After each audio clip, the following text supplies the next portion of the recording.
이탈리아의 20세기 화가 아메데우 모딜리아니의 가장 유명한 누드작입니다. 프랑스 파리에서 활동하던 시절 모딜리아니는 미술품 딜러인 레오폴드 지보로스키로부터 매일 15프랑을 받고 아파트에서 누드화를 그렸다고 합니다. 모딜리아니의 누드 작품들은 1917년 프랑스 파리에서 공개될 당시 큰 논란을 불러일으켰습니다. 여성의 음모가 세밀하게 묘사되는 등 지나치게 외설적이라는 이유 때문이었습니다. 또한 경찰이 진행을 방해하는 바람에 첫 번째 개인 전시가 중단되기도 했습니다. 이 그림은 피카소가 18세기 프랑스 낭만주의 대표주자인 들라크루어의 동명작품을 패러디한 그림입니다. 1955년 74살의 노인 피카소는 알제의 여인들 원작을 재해석한 연작 시리즈 15점을 완성했습니다. 들라크루아의 그림 오른쪽에 등장하는 물담배를 피우는 여인이 피카소의 마지막 반려자인 자클린 로크를 놀라울 정도로 닮았던 것이 피카소가 이 그림을 재해석하는 계기가 되었습니다. 하지만 피카소의 알제의 여인들은 들라크루아의 그림과 완전히 달랐습니다. 피카소는 들라크루아의 작품을 성과 속으로 완전히 재해석하였습니다. 이 그림들은 렘브란트 판 레인의 작품입니다. 두 전신 초상화는 1634년 암스테르담의 상인 마르텐 솔만스와 그의 아내 오프엔 코피트의 결혼식을 위해 그려졌습니다. 원래 이 작품은 로스차일드 가문에서 소장하고 있는 그림이었지만 매각을 추진하였다고 합니다. 이 작품을 두고 네덜란드 국립미술관과 프랑스의 루브르 박물관이 경합을 벌였습니다. 결국 서로 돌아가면서 전시를 하는 것으로 합의를 하고 공동 구매를 하였다고 합니다. 이 그림은 1907년 구스타프 클림트가 그린 유화로 여성의 신체와 동성 관계를 표현하고 있습니다.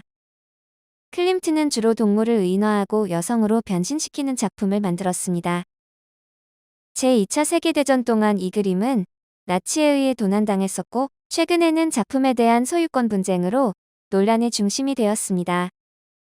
소유주는 도난당한 작품으로 간주되었던 이 그림을 경매에 내놓기 위해 2012년 수출 허가를 받았습니다. 그 과정에서 소유자와 상속인 간의 합의가 필요했고 그 둘은 수익금을 절반씩 가져가는 조건으로 합의를 하였습니다. 마크 로스코는 러시아 출신의 추상표현주의 선구자로서 세계에서 가장 위대한 생명화가 가운데 한 명이며 자살로 생을 마감한 비운의 작가이기도 합니다. 그가 그린 이 그림은 1951년에 만들어진 작품으로 2014년에는 경매에서 가장 비싼 그림 중 하나가 되었습니다.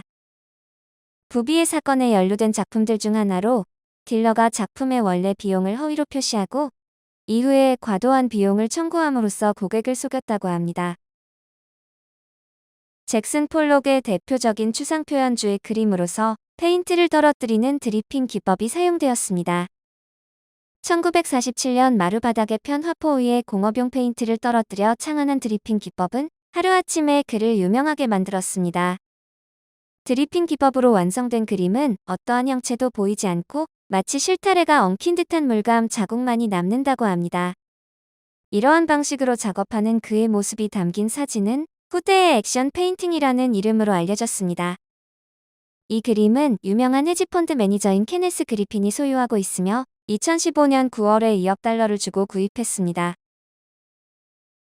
프랑스의 후기 인상주의 화가 고갱의 1892년 작품으로 현재는 스위스 바젤 미술관에 소장되어 있습니다.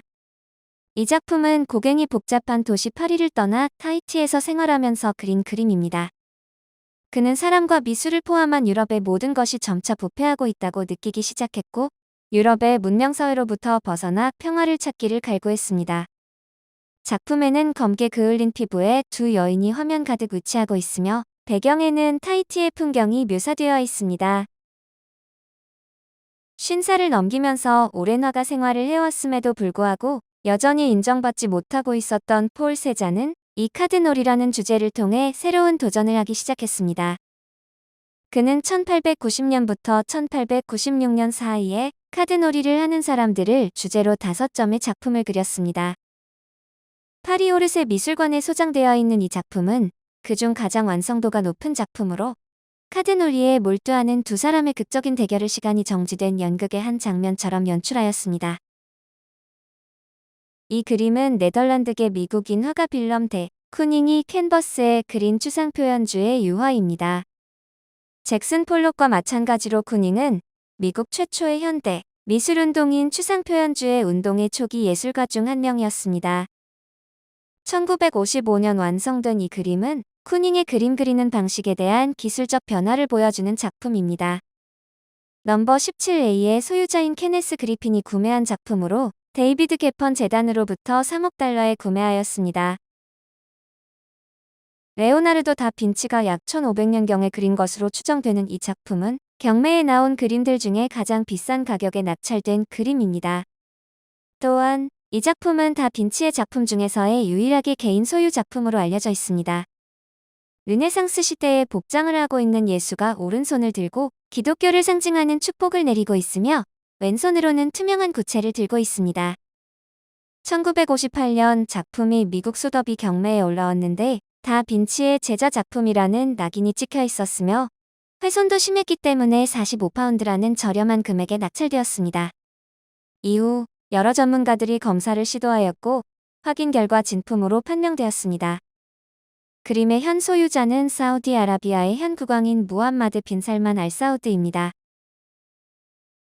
모나리자는 전 세계에서 가장 유명한 미술품이자 전 세계에서 가장 가치 있는 미술품으로 평가되고 있습니다. 프랑스 정부와 루브르 박물관이 소유이므로 경매의 대상은 아니지만 가격에 대한 궁금증은 계속 있어 왔습니다.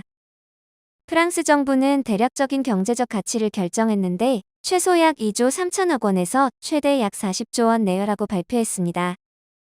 이런 엄청난 가격이 붙은 이유는 2018년 기준 연간 루브르 박물관의 방문객 수는 약 1,000만 명에 육박하는데 이 중 대부분이 모나리자를 보기 위해 방문하는 사람들이라고 합니다. 그러나 경제적 가치가 아닌 작품의 순 가치로만 본다면 2021년 기준 모나리자의 가격은 약 8억 7천만 달러, 한화 약 1조 360억 원에서부터 시작될 거라고 대다수의 전문가들이 밝혔습니다. 지금까지 시청해주셔서 감사합니다. 이상 잡다구리였습니다.